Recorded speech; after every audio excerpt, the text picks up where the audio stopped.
શું તમે જાણો છો? ભગવાન પરશુરામ એક એવો અવતાર કે જે આજે પણ જીવત માનવામાં આવે છે. એવા યોદ્ધા જેમણે 21 વખત પૃથ્વી પરથી અહંકારનો નાશ કર્યો. પરંતુ પ્રશ્ન એ છે, ભગવાન પરશુરામ કોણ હતા અને કેમ આજે પણ તેમનું મહત્વ આટલું વધારે છે? આ વિડીયોમાં તમને મળશે તેમની જન્મકથા, શક્તિ અને એક એવું રહસ્ય કે જે તમારા જીવનને બદલાવી શકે છે.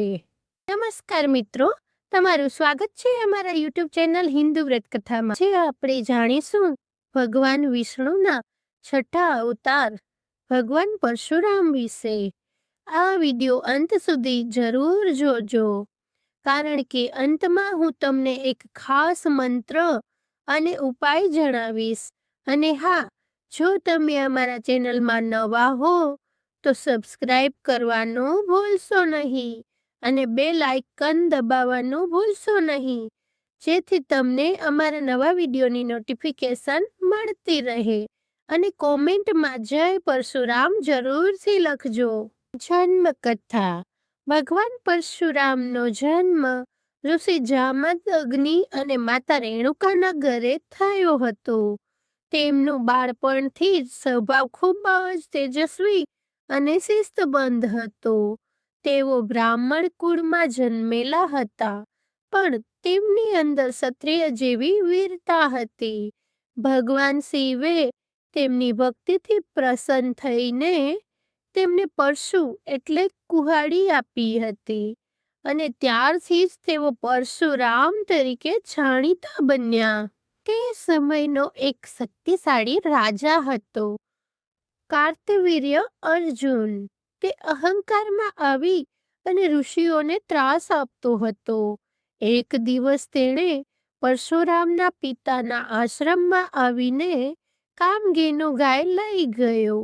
આ ઘટના પરશુરામ માટે અસહ્ય બની હતી, અને ત્યારબાદ શરૂ થયું એક ભયંકર યુદ્ધ.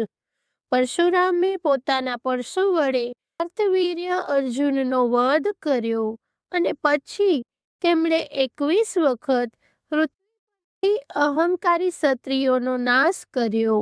ભગવાન પરશુરામ માત્ર યોદ્ધા જ ન હતા, તેઓ એક મહાન ગુરુ અને તપસ્વી પણ હતા. તેઓએ ભીષ્મ, દ્રોણાચાર્ય અને કર્ણ જેવા મહાન યોદ્ધાઓને શિક્ષણ આપ્યું. તેમનું જીવન આપણને શીખવે છે કે શક્તિ અને જ્ઞાન બંનેનું સંતુલન જરૂરી. ચિરંજીવી રહસ્ય. શાસ્ત્રોમાં જણાવાયું છે કે ભગવાન પરશુરામ એ ચિરંજીવી છે, એટલે કે તેઓ આજે જીવંત છે.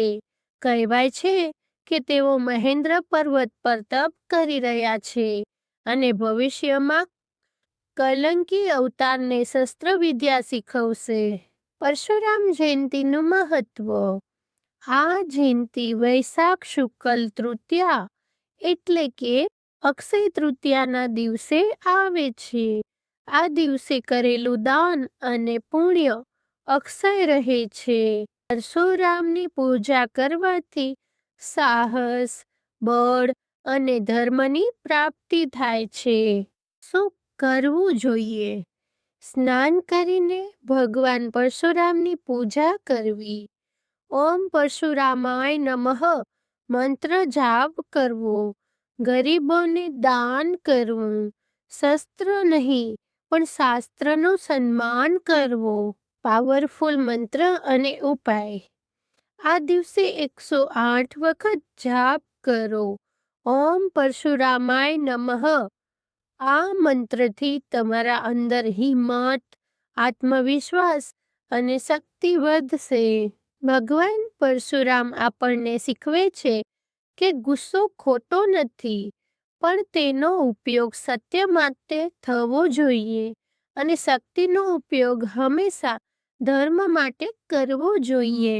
જો તમને આ માહિતી ગમી હોય તો લાઈક કરો અને ચેનલને સબસ્ક્રાઇબ કરો, અને કોમેન્ટમાં લખો જય પરશુરામ જરૂર લખજો. ધન્યવાદ.